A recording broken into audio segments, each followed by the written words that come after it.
Good morning, everyone.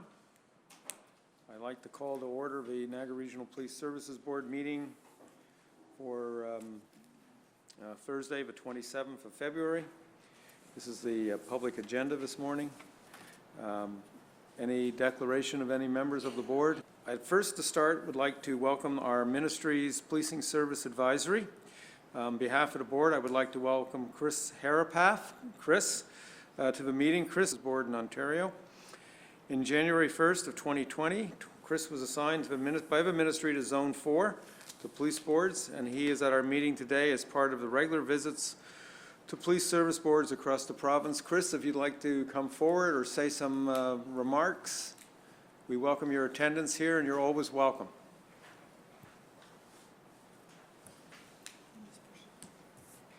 And you'll have to push the button on the mic. Thank you very much, Chair, members of the board, members of the service. As the Chair mentioned, I am the Police Service Advisor for Zone 4. I'd like to thank you very much for welcoming me this morning. It was a very sombering but very well-respected service this morning. I just want to say that thank you very much for inviting me to attend that this morning. I will be performing the functions of the Solicitor General under the Police Services Act as they relate to the monitoring and advisory functions. And I welcome the opportunity to work with the board and the service moving forward. So thank you very much. Thank you, Chris. And thank you for battling the weather of getting down here this morning. Next item I want to talk about is the off-site board meetings, which are going to be held in Lincoln and Thorold. I'm pleased to announce that the board will hold 2 off-site meetings this year. Also, note that we did put out a press release, a media release to that effect. So we have notified the general public, and I believe the 2 councils. Excuse me, Mr. Chair, the press release isn't going out. Oh, sorry. The press release is going out after the meeting. In order to promote community awareness and the role of the board and the board members to stay in touch with the community concerns over policing issues, the board decided a number of years ago to begin a proactive engagement and educational process of hearing from the public by holding at least 2 off-site meetings per year. The first meeting will be in the town of Lincoln, which will be on May 21st, followed by a meeting in the city of Thorold on October 22nd. These off-site meetings were set in collaboration with Mayor Sandra Easton of Lincoln and Mayor Terry Ugolini. I hope I pronounced that. Maybe not. Ugolini. Thank you. As they recognized the value of having board meetings at our council chambers so the citizens can participate or inquire into anything police-related. By holding meetings at the locations other than police headquarters, it makes the board members more accessible and connected to different communities in our great region. Details will be finalized closer to each meeting date, and there will be a presentation made by the police service about local police issues within those communities. And I would encourage as many people in Thorold and Lincoln at the appropriate days we're there, please attend our meetings. We like public input, so we do want to engage with the public, but you need to show up for us to engage. Members of the community will be encouraged to attend, as I mentioned before. And as I said, there will be some notices going out later today on this. The regional chair held an address on January the 30th, Regional Chair Jim Bradley. That was at the Americana Conference Resort here in Niagara Falls. Regional Chair Bradley spoke about the aftermath of non-amalgamation, the status of development in Niagara, and local transportation issues. Vice Chair Steele, members Eek, Gibson, Ms. Reid, Deputy Chiefs Flynn and Forty, and I attended this event. The Ontario Association of Police Services Board Zone 4 meeting on February the 18th, the Ontario Association of Police Services Board and the Ontario Associations of Chiefs of Police held their Zone 4 quarterly meeting. The meeting was hosted by the Halton Regional Police Service at their headquarters, which was in Oakville.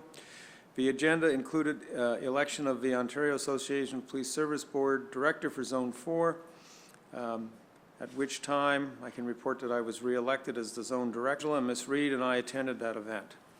Community Safety and Wellbeing Plan, Board Member McKendrick serves as the Board's representative on the region's Community Safety and Wellbeing Plan Advisory Committee. She regularly attends meetings and provides the board with strategic feedback throughout the development of a Niagara Community Safety and Wellbeing Plan. The advisory committee recently met on February 24th, and the next monthly community services at the Niagara Region will be holding a consultation session with the Niagara Regional Police Service Board following its board meeting on March 26th for the discussion on top community safety and well-being issues across Niagara. This session will form part of the Niagara Region's process of collaboration with residents, representatives of the social and health services, business owners, educational institutions, service providers, service planning tables for the plan's overall development. Member McKendrick, I would give you the opportunity to speak on this issue. Thank you. Wonderful, and thank you, Chair.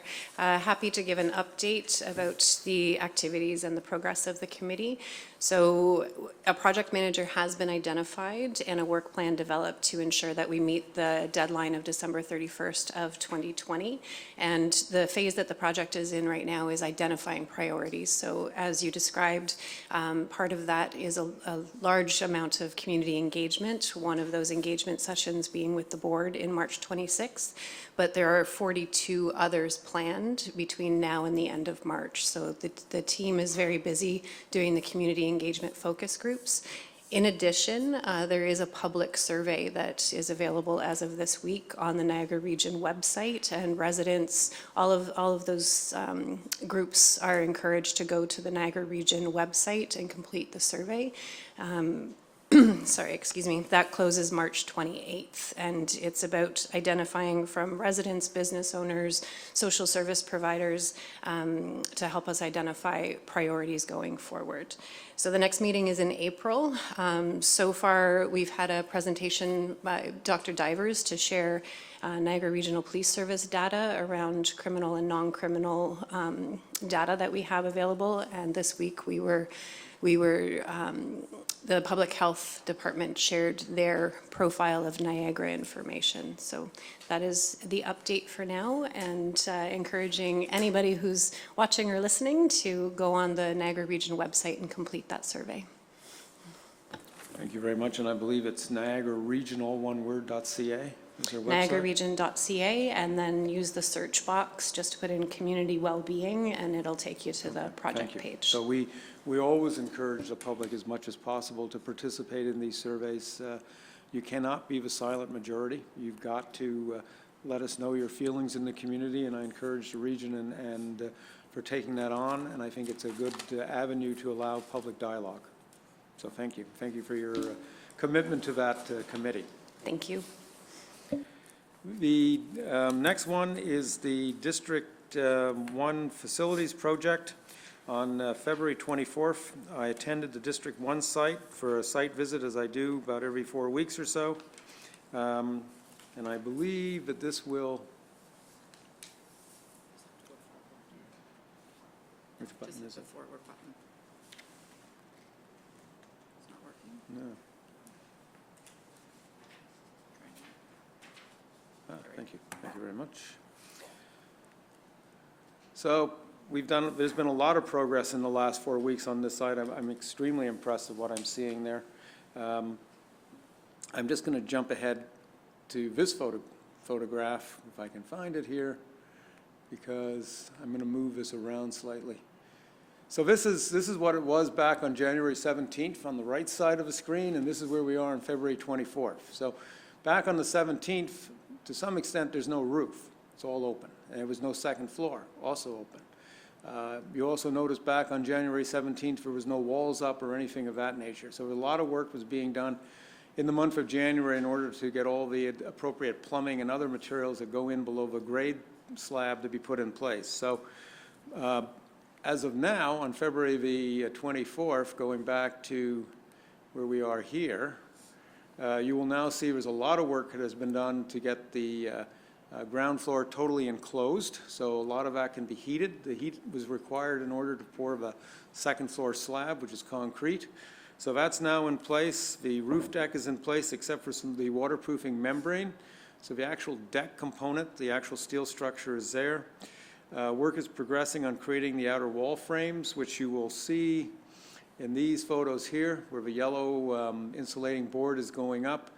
The building is being constructed, you will not find the traditional 2x4 or 2x6 construction.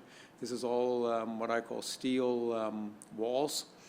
The ground floor still has gravel. The concrete floor has not yet been poured.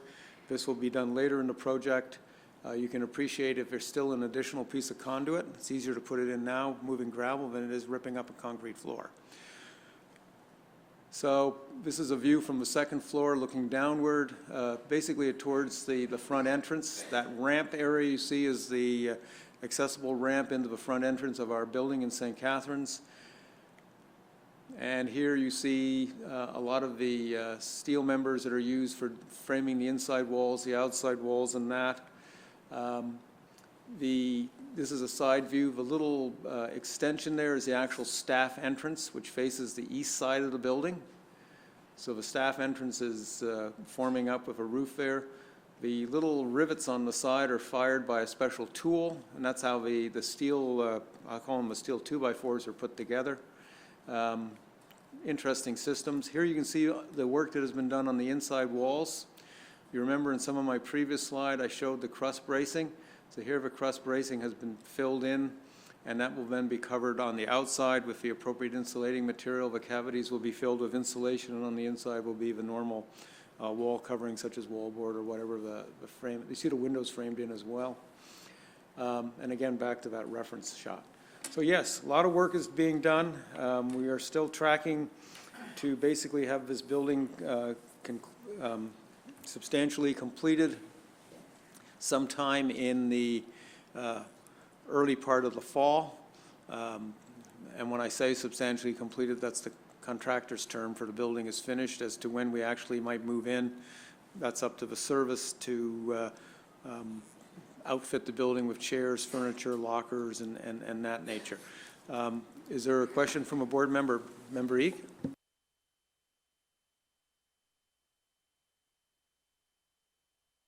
Thank you very much, Mr. Chair. I was in St. Catharines on Tuesday, and I made it a point to drop by to see the construction and to see how well it's commencing. And you're bang on, and the photos do show the significant erection of the building. But I have to tell you, and I guess it's not going to change anything, but I was absolutely shocked at how close the building was to Welland Avenue, the distance from the sidewalk or whatever. And visually, when I looked around to try to see where parking would be suitable, I had great difficulty. To the east of the building going up, there is an insurance building. I think it's Seymour Fair is the company. And I don't know whether or not, I'm hoping that is going to perform part of our police service area. If you're thinking about public parking, well, I was thinking of... It's not in Welland Avenue. There's a huge parking lot for the public on the backside off North Street, and there's enough space there where you actually will come in. There's also going to be a collision reporting center in there, so there's a spot for tow trucks to come in. All of that is to the west side rear, and all the staff parking is that huge area that you saw there where the construction trailers are. That's all staff and police vehicle parking. So there has never been the intent to have any parking on Welland Avenue. Okay. And as I said, to reference it again, the public parking is off North Street to the west and south side of the building. I can show you a set of drawings where that is. Certainly, I would like to see that drawing because I don't want to be negative, but I was thinking of the police vehicles, and it was difficult for me to see. I think 68 Church, you have underground parking, do you not? No? Oh, well, then perhaps the shoehorn will get them in. Okay, There's thank you very much. There's room for 155 vehicles. Okay, well, I'm most pleased then to see it after having viewed it. Then I'll take a closer look next time. Thank you. Any other questions specifically dealing on this one? Okay. Just to carry on February 25th, I attended the Joint Regional and Police Facility Steering Committee meeting.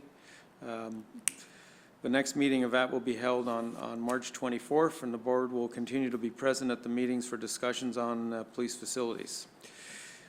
Coming up on March 24th, at 7 a.m. to 9:30, the Greater Niagara Chamber of Commerce will be holding a breakfast with the chief. The event will be at the Holiday Inn and the Parkway Conference Center in St. Catharines. The event is open to the public. Chief McCullough will give the keynote address, followed by questions and answer sessions. It indicates here that Member DeAngela, Member Eek, McKendrick, and myself will be attending this event on March 24th. Coming up, next board meeting will be on March 26th at 8:30 a.m. in the community room here at headquarters. And the next series of committee meetings will be on Thursday, March the 12th, again starting at 8:30 here in the community room. So that concludes the report that I have. I will turn that over to the acting chief. Thank you, Mr. Chair. I think I'd first like to acknowledge all those that attended the Heroes in Life celebration that took place this morning in advance of this meeting. I'd like to thank the entire board for attending. I noted the president of the NRPA, President Priest, was present. The president of the Senior Officer Association, Superintendent Ash, was present. There were retired members. There were currently serving members of our service. And most importantly, we had families of some of the fallen members that attended. So I think I would like to just acknowledge all those persons and thank them for their support of those that have lost their lives serving our community and our country. So thank you. And I'd like to move on to some updates with respect to some current initiatives. I'll just add a comment. I'm extremely impressed with the memorial wall that we have created out there. As you know, the original images were on the inside of this wall, of which nobody ever had a chance to see unless you came into this room. So I think this is a very fitting tribute to the 8 members that served and gave their lives to this police service, to the citizens of this region. And as board chair and representing the board is extremely committed to this service. And again, thank the service for the opportunity to be again present today at this event as well. So thank you. Thank you.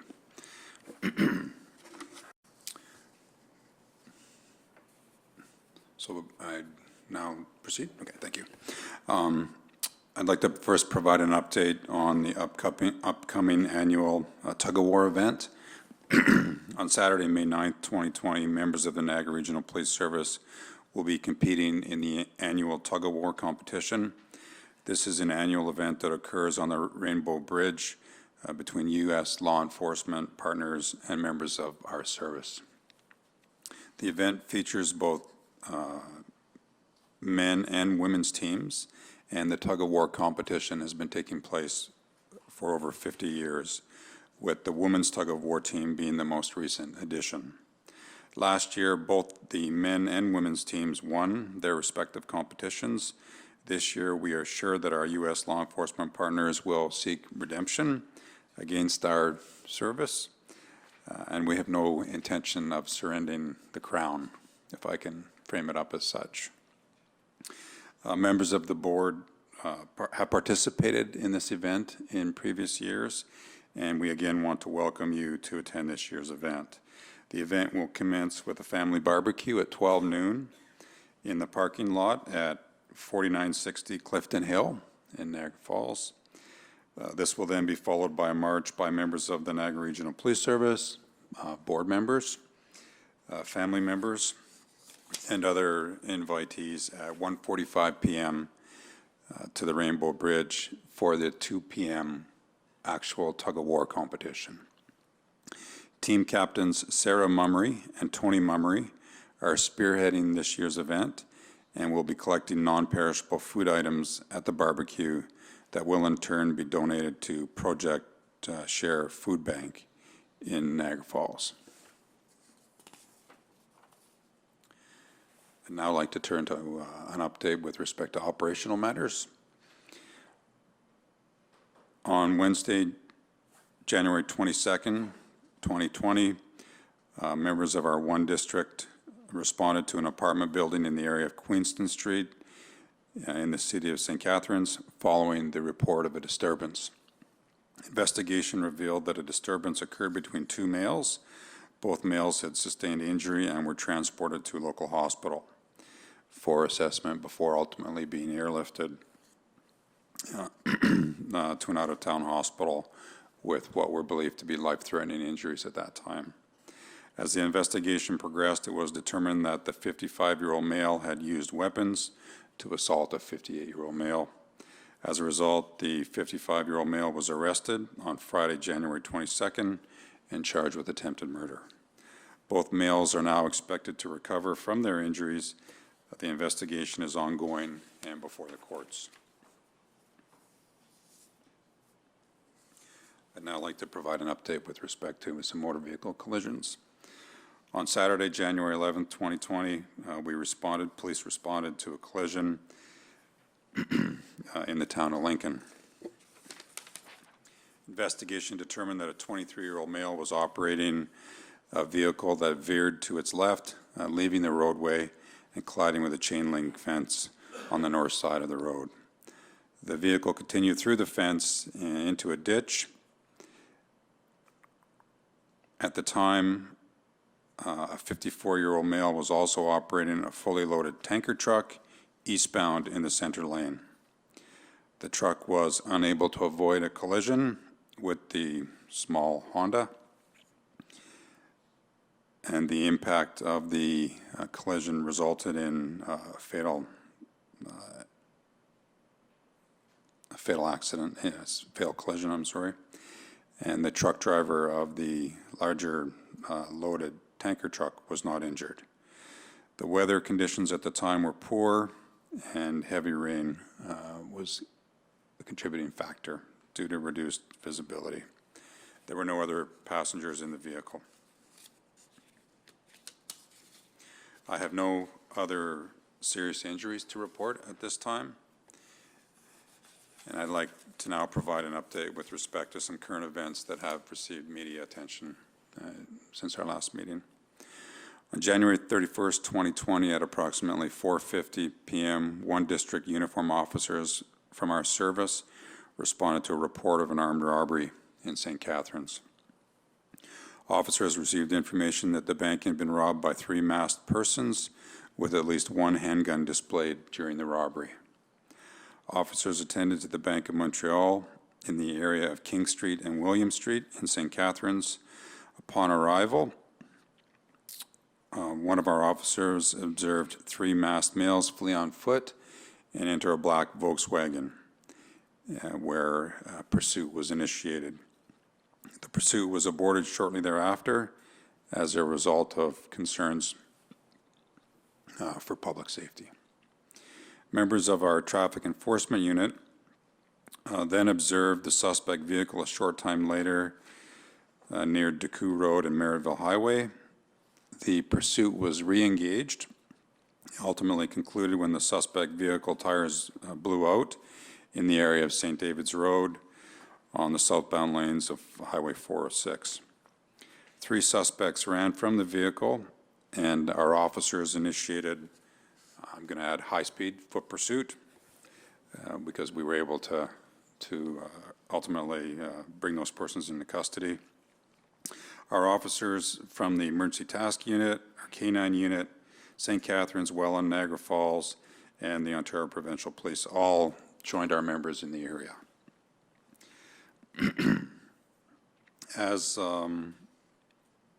And you may recall it was a very chaotic event because the suspects were running towards the university and into the region. So we were receiving lots of calls at the time. Ultimately, after the pursuit, the suspect was arrested. Like I said, 2 other suspects, at the scene, and 2 other suspects were arrested in the area of Schmom Parkway and Sir Isaac Brock Way. There's 1 male suspect that remains outstanding, a 15-year-old male from Mississauga, a 16-year-old male from Toronto, and an 18-year-old male from Mississauga are all facing numerous charges in relation to this very high-profile robbery. None of the employees working at the bank were injured. None of our responding officers were injured, and no other members of the general public were injured. So our response was handled very professionally. 2 of our police vehicles sustained minor damage. The suspect vehicle received damage, of course, and ultimately we determined that that vehicle had been stolen from Brampton. I'd like to also provide an update with respect to a man that was arrested following a robbery in Welland. On Monday, February 3rd, 2020, at approximately 2:20 p.m., 3 district officers responded to a commercial robbery at a jewelry store in Welland. Officers attended the People's Jewelers located inside the Seaway Mall for a report of an armed robbery.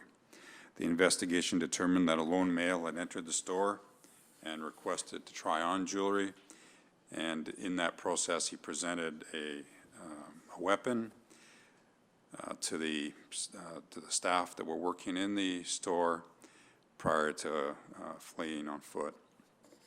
Short time later, the suspect vehicle was subject of a driving complaint while it was passing through Niagara Falls. 3 district detectives investigating this matter located the suspect vehicle in a parking lot in the area of Lundy's Lane and the Queen Elizabeth Highway in Niagara Falls. The room where the suspect was staying was contained by members of our 2 district. The services emergency response or emergency task unit and crisis negotiators were called in to assist. The male suspect and a female who was also located inside the room were arrested without incident when they came out of the hotel room. The female was subsequently released without charges once it was determined that she was not part of the actual robbery. 27-year-old man, or male, I'm sorry, is facing a number of charges with respect to the incident. And the last item I'd like to provide an update on relates to detectives investigating a break-and-enter that also involved a firearm. On February 9th, 2020, detectives from our 2 district began an investigation into an attempted residential break-and-enter that involved a firearm. The investigation revealed that on February 5th, 2020, at approximately 2 a.m., 3 suspects attended a residence in the area of Hannon Avenue and North Street in the city of Niagara Falls. The males attempted to pry open the front door, waking up, and in the process woke up the homeowners. The suspects fled the area in a dark-colored 4-door vehicle that was last observed traveling northbound. A review of the video footage of the suspects could be seen, determined that the persons attempting to do the break-and-enter were in fact in possession of a firearm. It appears to be a targeted incident, not a random incident, so there was no perceived threat to the general public with respect to that matter, and that investigation remains ongoing. And that's all I have for now. Thank you, Mr. Chair. Okay, thank you for the update. Just a quick question, the bank robbery in St. Catharines, there's still 1 suspect outstanding, is that correct? That is correct, Mr. Chair. Okay, thank you. We'll next go into, we have no presentations today, we'll go into the consent agendas, which is items number 17 to 28. We'll move those in block with a mover and seconder, moved by member Eek, seconded by member Gibson. Questions on the items? Board members, just let me know what number it is within the group. Member McKendrick. So item 27, it's not a question as much as wanting to bring attention and thank you. In the report, it's around the hate, bias-motivated crimes and hate propaganda offenses, and wanting to bring attention to the recognition that this isn't about just seeing graffiti on walls, but also the impact that that has on our community and relationships in our community. So thank you for identifying that in the reports. And I was surprised by the number of reports and not but more in a, I thought there would be more. So noting that there's 11 versus 12, I was of the impression that there would probably be more. So the number 11 surprises me and leads me to think that it's likely an underreported incident, that people aren't reaching out or aren't seeking help in these situations. So that led me to also want to bring attention to the efforts of the police service and other agencies that are providing support to victims of these crimes, such as Victim Services, the Attorney General, but also the efforts of the Niagara Regional Police Service as far as the school resource officer programs to start getting ahead of this issue in a prevention and proactive way, and increasing approachability of police, so people will reach out for support and help and hopefully report when these things are happening so that we can address it. So there's no questions. It's more of a comment and a recognition of the efforts that are being made. So thank you. Thank you. Member Gibson. Thank you, Chair, and through you. Looking at item 26 in this grouping, the robberies annual report, and I go to the stat sheet, and I'm just curious, and it does state there at the bottom that there's some changes in the way it's being measured, but I see 2015 153 robberies, 2019 158, so not too much of a difference in there, but the clearance, the unsolved and the clearance rates there are substantial. Unsolved in 2015 were only 51. Unsolved in 2019 was 91, so substantial difference there. Based on recommendations of the system, though, some of the UCR clearance options were changed, so that may contribute some to the difference. I wonder if there's any other contributing factors to the increase there, substantial increase in unsolved robberies?